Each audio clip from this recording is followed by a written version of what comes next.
serons toujours là présentes, fidèles téléspectateurs, tant que Dieu nous donnera ce souffle de vie et que la santé va devoir répondre positive comme d'habitude. Nous serons toujours à ce rendez-vous, surtout pour vous apporter votre sourire. Pourquoi pas l'information dans cette émission, notre rendez-vous sacré. Bon samedi, de partout où vous nous suivez, vous êtes à Kinshasa, à Brazzaville et partout dans le monde. Laissez-moi vous dire, fidèles téléspectateurs, un grand merci. Nous nous retrouvons encore une fois de plus aujourd'hui pour passer des très beaux moments et surtout dans cette émission, notre rendez-vous sacré aujourd'hui.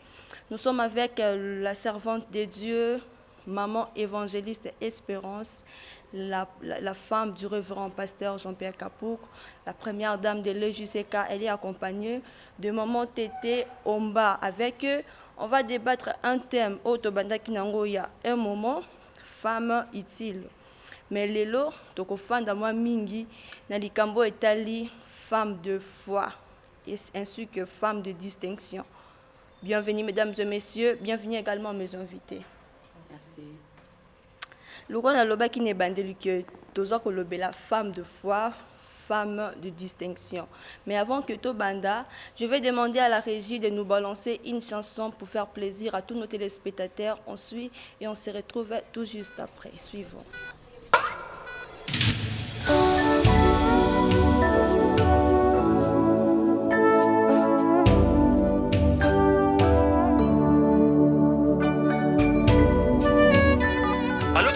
Oui, allô? C'est Hilo. Oui, Hilo. On est avec papa à l'hôpital. Comment? Il est mort? Il est très malade, tonton Willy. On a besoin de $50 en tout cas. Combien? $50 $50. pour ses soins. Le docteur a dit c'est urgent. Je ne suis pas un assistant social. Je n'ai pas d'argent. Tonton Willy. Je n'ai pas... Ah!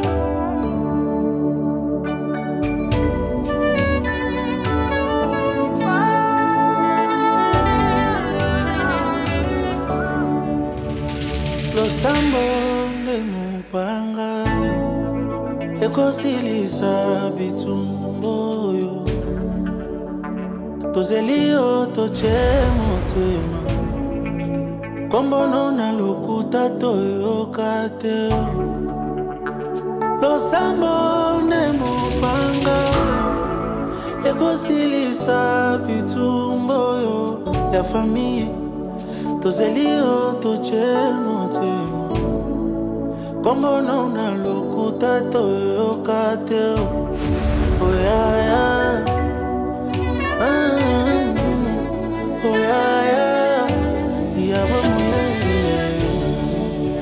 mituna ebele ezosila te na mopepe boyo ningisa nzete eleki etuninga soki tokontinue alliance osala na ngai elongoli kobanga ngai yanga nawa na banda na yo bomwane natikelo nini ata bitumbo elekeli ngai losambo ne mopanga ekosilisa bitumbo yo ya famille nalembi te na te motema kombo na yo na lokuta na yo kate embi losambo ye losambo nde mopanga nanga ekosilisa bitumbo yo ana yo tozelio tote motema tema se na yo kombo na lokuta toyoka te losambo nde mopanga ekosilisa bitumbo yo bitumba libo tozelio toche motema ebandi lelo te kombono na lokuta toyoka te ozali nzambe ya bomoye okosana nye yaya ya bomoye nzamba oesprokanane na vi ya bomoye nzamba bomoye odesevanane yaya nzamba bomoye papa bomoye minganga balobaka maladi ya mama ekobomisa ye me tala ndenge esilia we kombono na lokuta toyoka te esika bamonakanga kokwea otelemisanga motema etatolie kombono na lokuta toyoka te tu m'as promis de le faire et dans mon cœur je le sens et je le sais kombono na lokuta toyoka te talosambo miro ya jeriko ekokwea ekokwea kombono na lokuta toyoka te kaka esika bacubi likonga nde esika lipamboli ebimeli yango nayembi losambo nde mopanga opanga nanga ekosilisa bitumbu nga naza se nango tozeli yo totemo maya miso bimie kombono na lokuta toyoka te nayoka te ngayo kombono na lokuta toyoka te namona te kombono na lokuta toyoka te embi losambo losambo nde mopanga ekosilisa bitumbu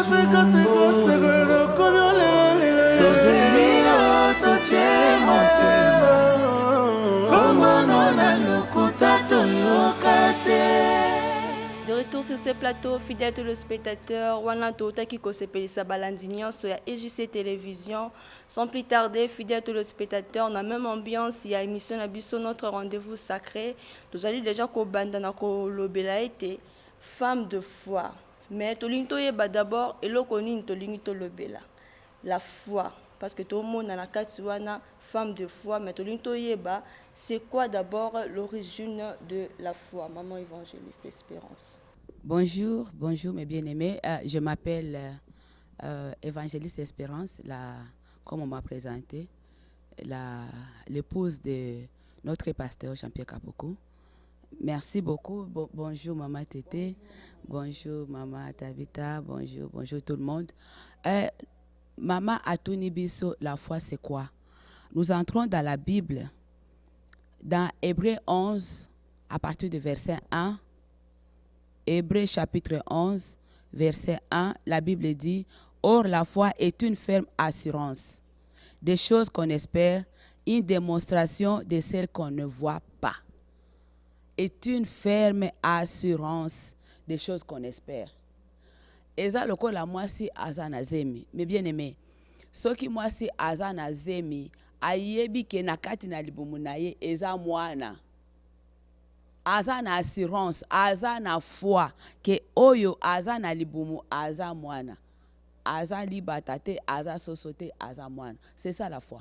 Et ako continue ndengwana jusqu'à ce que ako sala 9 mois. Ataka na kondima ke loko zoninga na kati ya libumu eza mwana. Jusqu'à ce que mwana na kobota. C'est ça la foi. La foi c'est une folie. C'est une folie. Donc, ozo croire na eloko yo, ozo monate, eloko nano existe te. Mais Nzambe, au travers les prières, Nzambe a matérialisé ango. Eza lokola nos jeunes filles, nos jeunes garçons. Azana akomi na âge akobala, akomi kosenga Nzambe. Nzambe pesanga molongani. Ayebite soki molongani wana akouta wapi, akozalande. Mais il a seulement la foi que Dieu est mon père, il va me donner une femme. Il y a des couples où basali bambula ebele bazo botate. Mais bayambi yesu lokola mokonzi pe mobikisi bandi kobondela. Ils sont dans des jeûnes et des prières.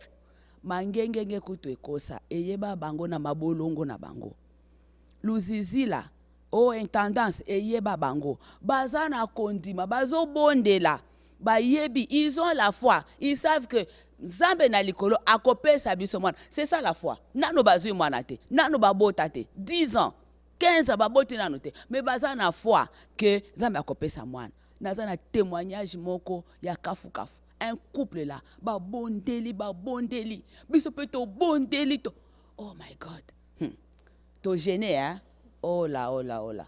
Bilei. to gêné, to bondeli, to koti na chambre, to sali ba prière prophétique. To sali ba prière prophétique, to kamati kutuna bana mike mike, to fuka misi bango, priez Dieu, que Dieu amène les enfants ici. Moi nazalaki koyate. Mais lelo, moi na wana aïe. Tu vois, c'est ça la foi. La foi accompagne la persévérance. Donc, je m'arrête d'abord là-bas. Merci beaucoup. Évangéliste Espérance, vous pouvez nous établir la différence entre croire et avoir la foi? Merci beaucoup. La différence entre croire et avoir la foi en Dieu.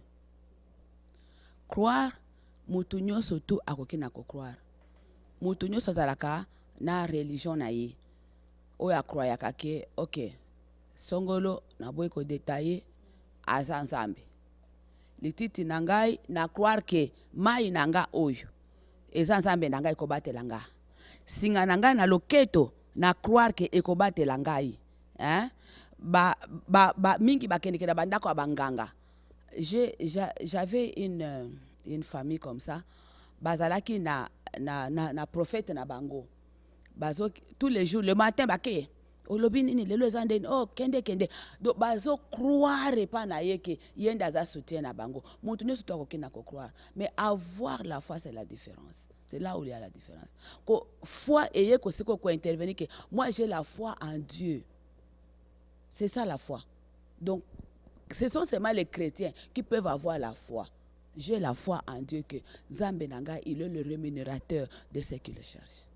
Maintenant, revenons un peu dans la Bible. Qui est une femme de foi? Merci pour la parole. Femme de foi, Aza Oyo, Nanamoni Eloko et comité Mazondima. C'est une femme de foi. Donc il croit sans avoir vie. Je voulais ajouter quelque chose sur l'origine de la foi. L'origine de la foi, c'est un pacte. Un pacte, un accord, une alliance, une confiance, une assurance. Donc, eza pacte, eza accord, eza alliance, eza confiance, eza assurance. Au moins, moi, c'est na mobile, ba jeune fille, hein, moi c'est ba fiancée, o to melana makila. Ozo mon, to melana makila po to kabwanate. Donc, eza pacte o ba sali. Eza confiance oyo ba mipesi ya makasi bolingo ya makasi wana do balingi ba s'assurer que jamais toboyana te. C'est ça l'origine de la foi. Oui, c'est une assurance. Yango ko mona bato komi komela na makila, bato komi ko latsa na ba alliance, vraiment ba lobi ke toka bwana te. C'est ça l'origine de la foi. De la lobi que ce sont seulement les chrétiens oyo bakoki na koza na foi parce que alobi que ngai naza na foi et pas na Nzambe na ngai qu'il pleuve ou qu'il neige Nzambe akoki na kotika ngai te quel que soit les temps Nzambe akotika ngai te quelles que soient les circonstances ou les problèmes Nzambe aza na ngai j'ai la foi que Nzambe akobimisa ngai na kati na problème oyo tomonaki exemple ya Daniel na kati na libula bakosi balobi Daniel okende kofukamela mokonzi na Bikanazar abina kofukamela ete babi mokonzi abi non tato akomi kosaka na ngai boche na kati na ibuna bakosi. La Bible dit que ba fanisa ki bango nzala ba lion pendant 3 jours balia ki eloko moko te balobi to la soki Nzambe na ye wana akosala quelque chose. Ma chère, il pouvait aussi dénoncer oyo komi risque po na ngai iti na kati ya bakosi kaka ndeke nata alléluia. Batu mususu bakwesaka kondima so akomi na makambo ya makasi akobate ndenge komi boye nalukata secours na kanga na ngata munoko na bondela na ngali susu te. Mais Daniel azalaki na kondima makasi ke Nzambe il avait cette assurance là, cette grande foi là que Nzambe nazo bondela akobatela nga même na kati na libulu na kosi. Alléluia. Ayons vraiment la foi. La foi c'est une ferme assurance. Yelo kona no monité mais ozondima ke ekokokisama akotaki na libulu Nzambe na likolo akangaki minoko na kosi abimaki sain sauf jusqu'à ce que roi lobi est-ce que Nzambe ozobondela avec kondima est-ce que abikisi yo tomonaki suite nango roi azalaki épaté alobi kobanda lelo bato nyonso babondela kaka Nzambe na Daniel. Maintenant revenons à la question, qui est une femme de foi? Une femme de foi, c'est une femme qui a cette assurance en Dieu. D'abord, c'est une femme de prière. Si tu n'es pas une femme de prière, tu ne peux pas être une femme de foi. C'est une femme qui a vraiment l'assurance, qui a vraiment cette assurance. C'est une femme-là qui s'attache, qui s'accroche en Dieu. C'est une femme qui croit que, en tout cas, sans Dieu, je ne peux rien faire. Sans Dieu, je ne peux rien, zéro. Tu es vraiment moi zéro, sans Dieu. Notre maman espérance, autre le belo est très important, que la foi est un rapport avec les chrétiens. Mais tout un peu dans la Bible, l'histoire de la femme cananéenne. Elle est le te païen, mais moi, Nanaya est malade. Si Jésus ait pitié de moi. Mais Nanzimela qui est païen, non juive. Maintenant, qu'est-ce qui a fait que moi, je suis Nanzimela soutenu à lundi kaka pour que moi, Nanaya bika? Moi, si wana ayokaki déjà sango. Que Yesu azobikisa. Yango wana ayokaki deja sango ke Yesu azobikisa. Yango ntango amona ke mwana na ye azobela, akimaki mbango epa na Yesu. Alobi na meka, natala soki Yesu wana akoki na kobikisa pe mwana nanga. Il y a des fois où Nzambe akoki na kobikisa yo kaka na nzela na kondima na yo. Ozomona. Mwasi wana apusani. Tozotala ata David. L'homme selon mon cœur. David, il était un impudique. Amati likolo, amoni mwase abato, Belsheba, azo sokola mai, aluliye. Ti ake kokushe apesi ezemi. Asali kutu manigance. Abengisi mobile na ye auta, isika kendeki na guerre, ke a passé na ye nuit comme ça, eye bana kezema nezalaki ya ye. Menzamba asali grâce mobile na ye aboyaki. Botala nano mwana mobali wana lelo Nzambe azobenga l'homme c'est l'homme mon cœur. Ozomona. Nzambe atalaka disposition à mutu. Soki déjà aussi oyoki David a se repenta. Mwana mwasi wana ayokaki ke tata wana azotambola partout azobikisa batu. Ndenge mwana nanga pe azobela tikete na pusana to azaki na moi malgré païen azaki na moi foi moko ya mukie ya wana Bible zoloba même si vous avez une petite foi comme la graine de sénévé vous diriez à la montagne oh toi de là jette-toi dans la mer azaki na moi foi ya mukie wana nde bikisaki mwana na ye. Elo msupe la femme cananéenne azaki na ngozaki persévérance. Malgré bato bazako pekisa et même ba disciple à Jésus bazo pekisa tika makele tika mais elle persévérait toujours ya ko benga Nzambe parce que azaki na besoin que moi na sa nini akangolama. Donc la persévérance toujours mon appel sika wana malgré ça païen mais elle persévérait. Il faut devant ba problème tango bondeli sans eleki mususu bakisami okoya kozwa bolembu mais kozwa bolembu te ko bana losambo. La persévérance, le foot est gozala. Le long de l'église, ce sont des femmes qui remplissent l'église. Ils sont des bases, tout le de sa église. Mais est-ce que dans l'église aussi nous trouvons des femmes qui ont la foi? Bien sûr que tout le de ces églises. Oui, ma femme, ma foi, qu'est-ce qui prouve? Qu'est-ce qui prouve? Ma femme et la femme sous bazaliwana et loko yazo senga azuna nutema zo koba parce qu'il a la foi. Elle a la foi plutôt. Azoko bako sambela, azoko bako kila. Parce qu'il a la foi que moi j'écris à ces dieux-là tôt ou tard, il finira toujours par me faire quoi? Par me répondre. Bazali. Je voulais ajouter quelque chose. Autre le baké, les lots moni basi basé belé na ba église. Ce sont des femmes qui remplissent l'église. Eza les lotés, eza banda kala.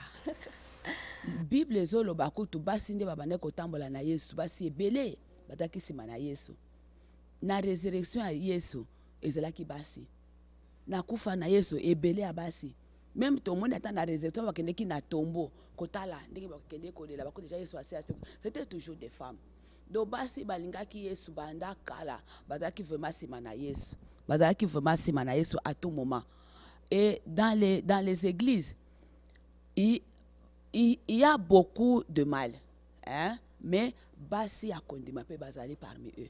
Il y en a beaucoup, vraiment il y en a aussi.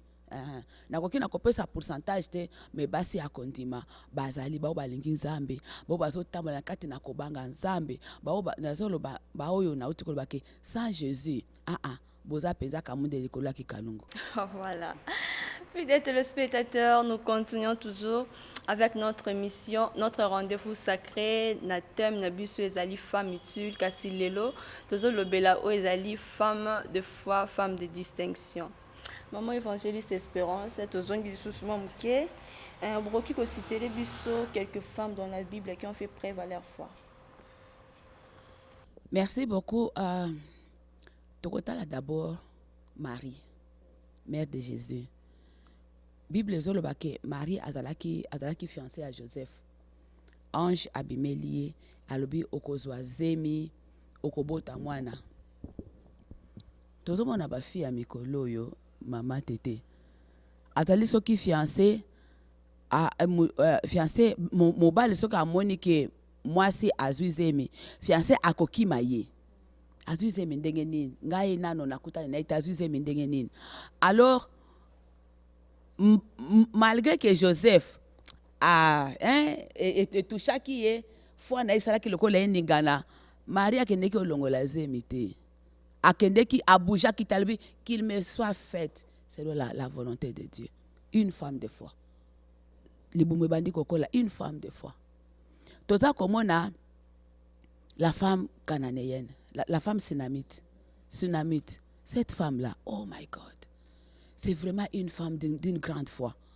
Mwana mwasi wana, mwana na ye akufi. Et les soins étaient à kabiso ba mama toza la basi ya kontima. Ezaka likambo ya mwana teme na ba circonstance nyonso oyo bana kozwa biso na vie. Mwana mwasi ya batwana afana ki bambule ebele azobota te. Me bota la bolamu oyo abandaki kosalela basali na Nzambe. Que tu préparer une chambre haute, tu bongisa chandelier, tu bongisa boy. Nzambe aye ko rémunérer ye. Wana za mate ya musu tokote yango mbala sema boyambi ndenge efutaka. Nzambe aye ko pesa ye mwana. Mwana umelita badi ma tête mwana akufi. Tango mwana na akufi, mwana mwasi wana ase souvenaki ke mwana oyo. Nzambe mutapesa kingai. Mais bien aimé, alléluia. Na uti kosala prière moko boya kafu na bato moko boye na yebisi bango na lobi eloko oyo to lingi to perdre Nzambe mutu apesa kibiso yango ndenge Nzambe apesa kibiso yango tozongela kaka Nzambe wana mama wana la tsunami Nzambe mutu apesa kinga mwana oyo au travers musali na ye tikete nazongela kaka ye moko wana mutu apesa ki ye moko mutu kozala mesure ya kozongisela ngai Tabita, akendeki cette femme-là de foi. Akutani na mobali na ye. Kuto yesi mobali na ye. O préparer ngai punda boy na boy. Wala bi olingo kende wapi. Lelo za kutu periode tokutana kana mi constable na boy. Abi non akipaki kutu makamwana te. Amataki akendeki. Akutani na mobali na ye. Abi okay wapi. Abi tout va bien. Alléluia. Alléluia. Alléluia. Nous devons copier cette femme. Même si ça, ata ce qui est yindi ndenge nini. Yo lobaka tout va bien. Ozana jeune à 40 jours, mama tiaka moi crayon. Bongisa moi elongisa la propre. Tout va bien. Comme il accepte que oh ngainde non ce qui d'abord ozana confiance et pas dans Nzambe wana. Tala loko là-bas na président. Azo tambola pendana ma pinga pimpo bino nyoso bolonga na nzela. Est-ce que moi na wana akoki na koningisa fwa na eke bakoya ko bomanga yao. Eloko moko te. Ayebi ki azali protégé aza vraiment bien protégé. Moi son na baki tout va bien. Naza koyebisa ba jeune na biso. Ba yeba koloba tout va bien. Na yebisi ba étudiante na ba université na wapi na yebisi bango balobaka tout va bien.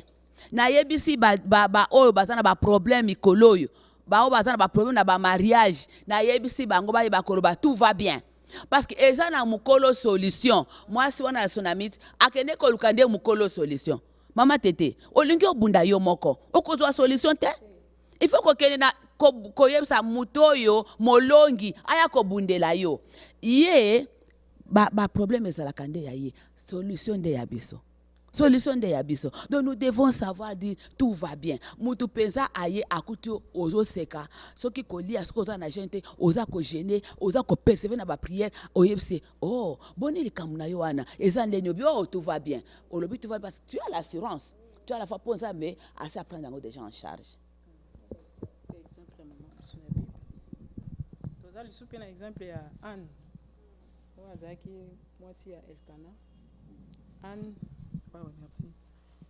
Anne azalaki mwasi oyo vraiment mbanda na ye aemiliaki ye makasi, atalaki nyonso na te, abandaki koyanola te, abandaki koprovoke na badivers moyens, mais atikalaki koyanola te.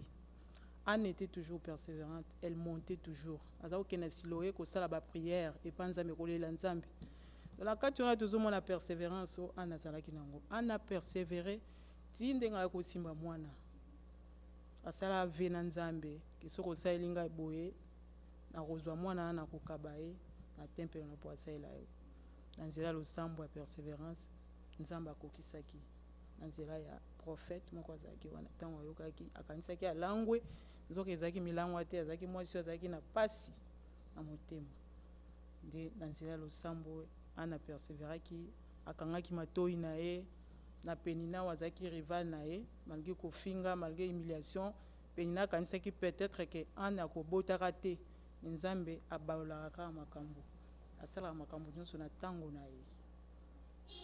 Ntango atalaki persévérance wana, Nzambe atali persévérance wana na attachement, la prière, à s'attacher qui vraiment en azalaki toujours na Siloé au devant de l'Éternel en train de prier, de jeûner, andaki kosala pe ba sacrifice na ye, Nzambe a exaucaki. Nalingi na bakisa pe eloko mosusu tozomona se Ruth, elle avait vraiment, c'était vraiment une femme d'une grande foi. Ruth d'abord balobi ki aza Moabite. Bato ya Moab baza bato moko maudit, bato batambolaka na ba malédiction. Mais Ruth atalaki biloko nyonso wana te. Ake epa Naomi. Akomi epa Naomi aye kobala mwana Naomi. Mobali ya Naomi akufi. Mobali ya ye moko Ruth akufi, mobali ya Orpa akufi. Naomi ayebisi bango, bokanga bisaka na bino, botelema bokende. Mibali na bino bakufi. Mukoni na ngwana kwa kobota lisusu bana bakola po baya kobala bino. Ruth alobaki non, ngana okanga makaka na yo, une femme de foi. Une femme d'une grande vision. Une grande vision. Akangamaki na Naomi, a persévéraki, yewana akendeki na bilanga Boaz, akoma kos une femme vraiment glaneuse. Akomi ko glaner mukongo akogumbama. Tina ndenge Boaz aye kozwa ye, baye kobota na ye Obed descendance à Jésus-Christ. Une femme d'une grande foi, Ruth. Merci beaucoup. Maman évangéliste Espérance, comment devenir une femme de foi? Merci beaucoup. On devient une femme de foi, en recevant d'abord Jésus-Christ comme Seigneur et Sauveur. Au recevoir Christ comme Seigneur et Sauveur, et puis au commis, moi c'est à ma bonne délit. La foi vient de ce qu'on attend. Vas-y à l'église, écoutez la parole de Dieu, lisez la Bible, c'est ça, osons faire croître foi na yo. Femme de foi, ndenge mama utolo bana, aza mwasi oyo, aza ko persévérer na makolo ya Jésus. Persévérance na makolo ya Yesu masezani, tu fais sa volonté. Oazo sa la volonté ya Nzambe. Tu persévères, en même temps tu fais la volonté de Dieu. Soki Nzambe alobi ke eloko kosala ngo te eza mabe lisumu kosala pete eza mabe lisumu kotika kolanda nzela Nzambe. Donc tu te donnes mobimba na yo omikabi omipesi na maboko na Nzambe koloba ete Nzambe aza oyo ayokaka losambo ya bayenge bene losambo moto masumu Nzambe ayokaka ngo te. Merci, fidèle téléspectateur. Tozokoma muke na suka émission na biso ndenge na lobaki ne bandele te lelo tolobeli femme de foi. Femme de foi azali nani? Femme de foi azali oyo face à un problème, il persévère. Il s'attache, il s'accroche à Dieu. À sedakate ke o alemba akfanda polikambango lekeli mutu. Maman otu ko pesa biso exemple la tsunamite. La tsunamite quel que soit problème comme la ki ya mwana nae mais a garda ki toujours kondima nae d'ailleurs kutu a manifester signe moko ya esengo ya koloba ete tout va bien. na bato na Élysée na Geyazi bakamwe Élysée kuta komi na musika ya koloba ete nzambe abombeli nga likambo ndenge nini. Donc faut kozala basi oyo totondisami na kondima, basi oyo tozali faire face quel que soit likambo etelemeli yo liboso kotika te kondima na yo ekita la telema na losambo la kisa esolo ete ozali mwasi ya losambo, une femme utile, une femme vertueuse, parce que les femmes utiles, les femmes vertueuses, ce sont des femmes de foi, les femmes de distinction. Loko la maman na biso femme tsunamite azaki une femme de distinction. Donc voilà un peu le message au ba maman na biso ba elaki biso lelo. Maman mukuse maman évangéliste, mon message à souka pour na ba téléspectateurs bazali kolanda biso. Merci beaucoup Naza kopé sa message ya souka ete totele manakate na kondima. Il y a une chose, loko moko yelinga na mutu, na pese exemple à moi na mo. Eza maman moko boye azaki na kata libala, fana ki na libala na ye bien, aye kozwa ba problème ya makasi penza ba problème ya makasi. Maman akomi ko ya liboso nanga azolela. Ezala kapasi makasi mo na penza pinzoli ya muninga. Mais na yebisaki eto persévérer. Mais bien aimé, to bonde laki,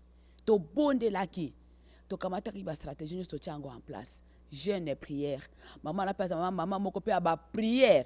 Le loyo zamba ye ko yoka ye. Zamba longoli na mboko yo, amemie na mboka bapaya. Zamba ye ko restaurer kaka au travers les prières. Miraculeusement. Avec na ba situation moko akoke kutata ko voyager te na etandenge azalelaki. Il ne pouvait même pas. Na ba condition ya ba papier. Nous c'est quelque difficile, mais prière et foi et déclenchée qui prière et beauté lié pesant moi la moko kitoko, elle est maintenant stable. Elle est chez elle, elle travaille, elle est avec ses enfants, elle est devenue une femme persévérante et heureuse. Eza la maman moko siko aza kolanda biso, atuni biso motuna lobi ete aza na problème na kati ya foyer na ye. Mobile na yaza pasteur, aza na problème akobota. Sambeli mazomona kaka ya nezozwa mate. Mama yondo lobiki azomona kaka. Nzambe na biso kombo na ye éternel. Ata la circonstance oyo ezuye sikoyo te, mais ata de l'ensemble. A persévérer na ba prière. Ayo kamaloba nyonso bazoloba te. Mama tete auti koloba. Penina Anne ayokaki mafinga penina te. Parce que même Elkana yaki koyebisa Anne, naza kutu ko valoir pri ya bana 10 et pas na yo, mais ayokaki yango te a persévéraki. Moi si wana o azobota te ti de loyo, a persévérer makasi akomona loboko na Nzambe.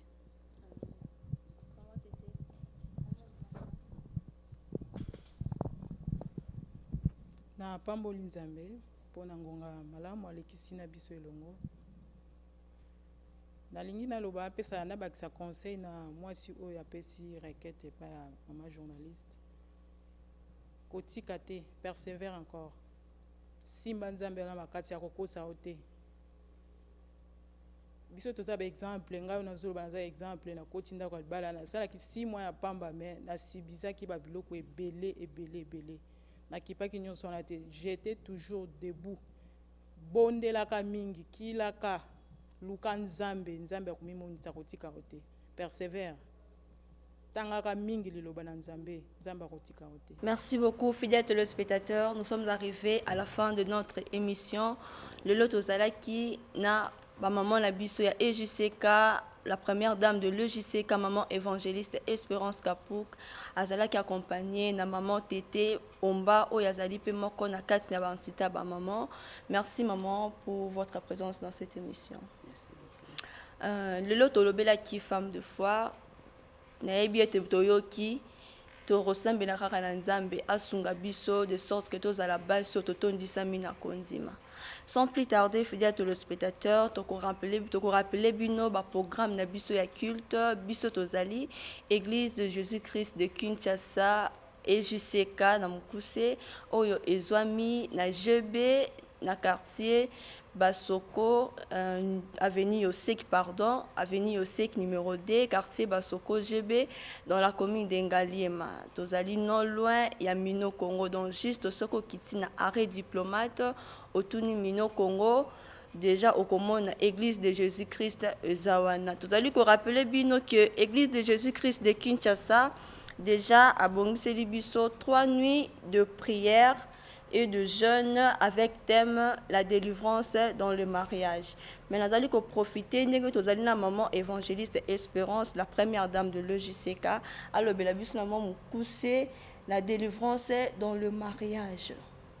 Toujours la délivrance dans le mariage.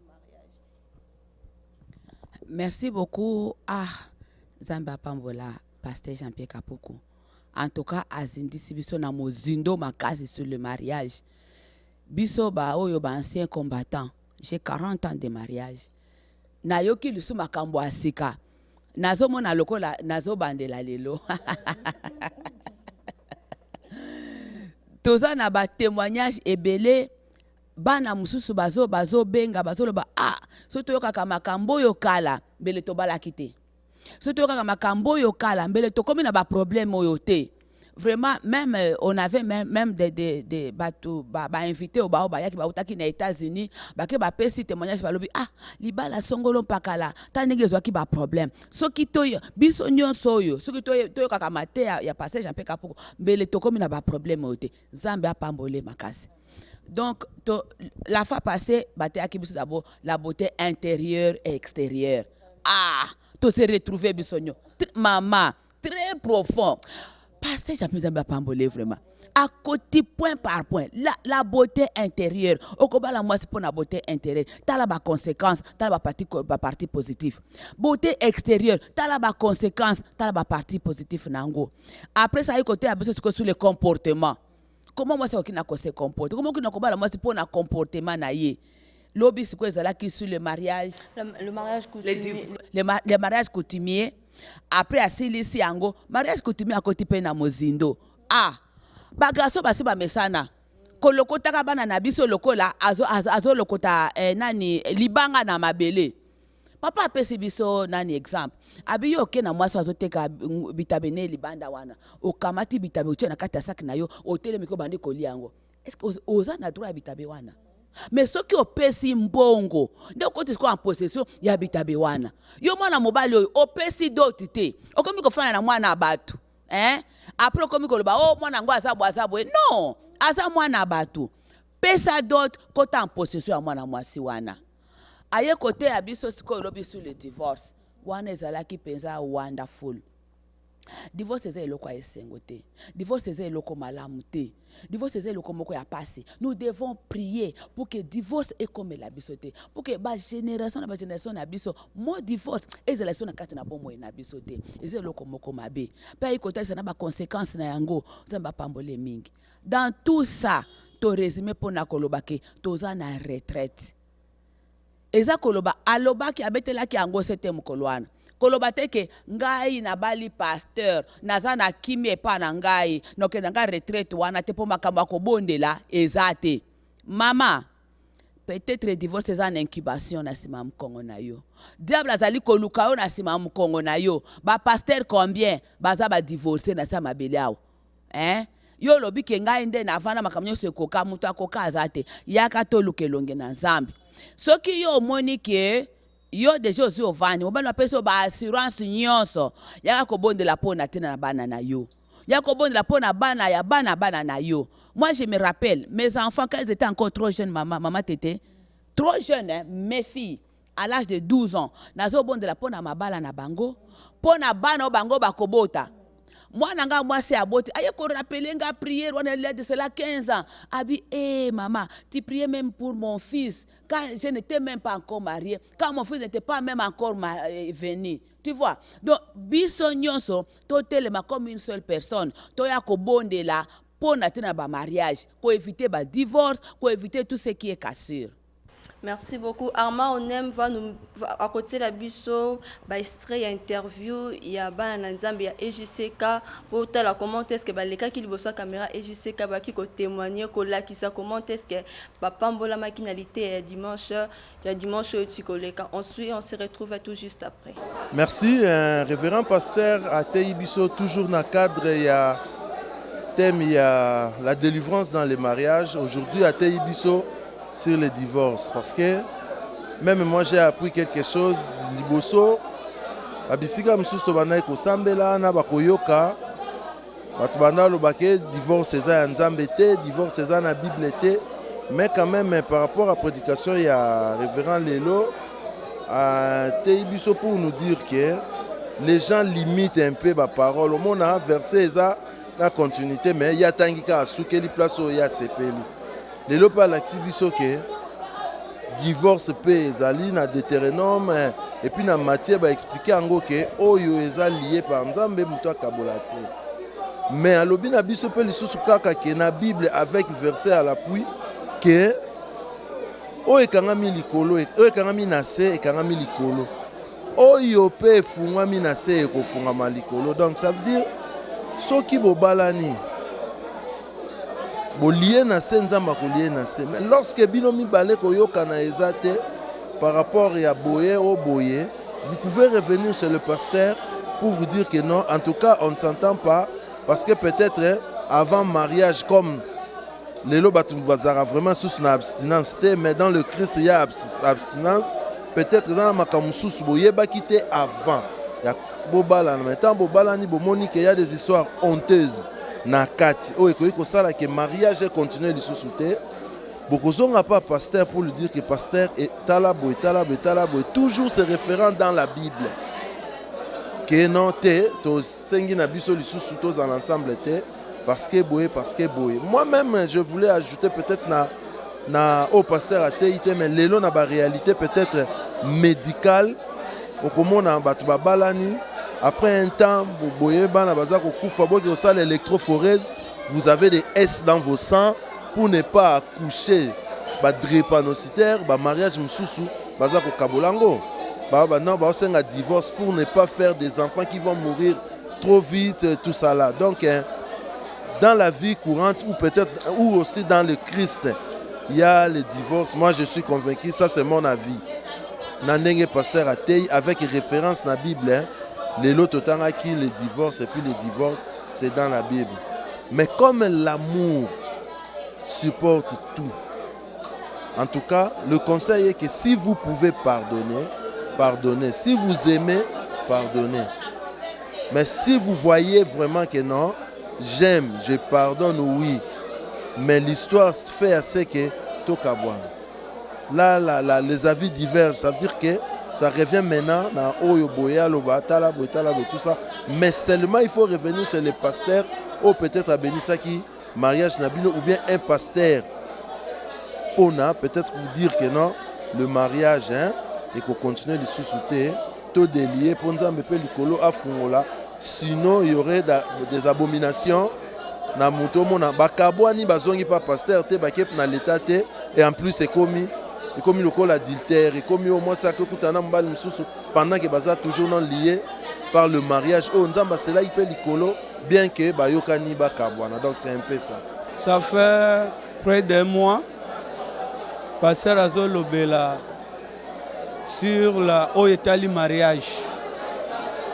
Le délivrance dans le mariage. Nde abandaki ko lobela biso baptême ezalaki ebele mais lelo alobelaki beaucoup plus na etali divorce na kati ya libala. Les causes o ezali komema divorce na kati ya libala, parmi ba cause o ezali komema divorce na kati ya libala toza na ba comportement ya mwasi to mobali. Ce comportement ezali malamu te, lobi ekobenga ba suspicion entre mwasi na mobali.